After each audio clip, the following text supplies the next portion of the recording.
ఏమీ లేదు రాట. ఈ రోజు నుండి మనం గడిపోతున్నాగా, అందుకే బాధగా ఉంది. అవును రాజా, ఇన్ని రోజులు కలిసి చదువుకున్నాం, అల్లరి చేసాం, ఎంజాయ్ చేసాం. కానీ ఇప్పుడు ఎవరిళ్ళకి వాళ్ళు వెళ్ళిపోవాల్సి వస్తుంది. అవును రాదా, ఎంతో మంది విద్యార్థుల్ని ప్రయోజకులుగా తీర్చిదిద్దిన ఈ దేవాలయం వదిలేయాలంటే మనసంతా బాధగా ఉంది. రాజా, మనం చదువుకున్న చదువుకి న్యాయం చేయాలి, మన తల్లిదండ్రుల కర్తవ్యాన్ని నిలబెట్టాలి. రాదా, ఈ కాలేజీలో సరదాగా తిరుగుతూ నాటుపాటలతో అందరినీ ఆకట్టుకునేవాడిని. ఇప్పుడు విడిచిపెట్టి వెళ్ళలేకపోతున్నా. అవును పవన్,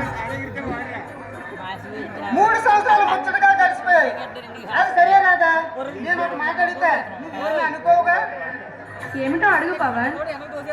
రాదా, మీరు ఎవరినైనా ప్రేమించారా? మీరెవరైనా ప్రేమించారా అని అడుగుతున్నావు. మీరెవరైనా ప్రేమించారా? అవును రాదా. ఏమిటి, నిజమా? రాదా, నేను ఒక అపరంజి బొమ్మను ప్రేమించాను. ఎవరు ఆ దేవత? సరే, మీరు ప్రేమించారు సరే, ఆ ప్రేమ సంగతి ఆ అమ్మాయితో చెప్పారా? లేదు రాదా, చెప్పాలని ఎదురు చూస్తున్నా. మీరు ఇలానే ఎదురు చూస్తూ ఉండండి, ఆ టైం అయిపోతుంది. ప్రేమ అంటే ఏంటో తెలియదు నాకు మొదటి చూపులోనే నన్ను ప్రేమించాలో చేసింది రాదా నా ప్రేమ దేవత. అయితే వెంటనే నీ ప్రేమ గురించి చెప్పాయి.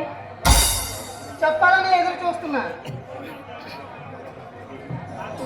ఇప్పుడే నా దేవతతో నా ప్రేమ గురించి చెప్పి నా గుండెలో ఉన్న భారాన్ని దించుకుంటా.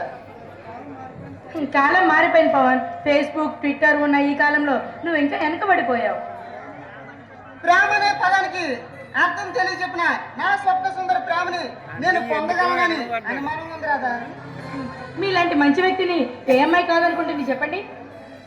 ఆ నమ్మకంతోనే జీవిస్తున్నాను రాదా. ఇంతకీ ఎవరా స్వప్న సుందరి?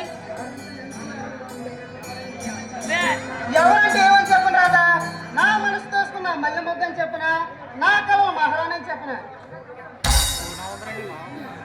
మీ ఆశ తప్పకుండా నెరవేరుతుంది. ఈసారి నేను మీరు కలిసేటప్పటికి శుభవార్త చెప్పాలి. నేను వెళ్ళొస్తాను మరి.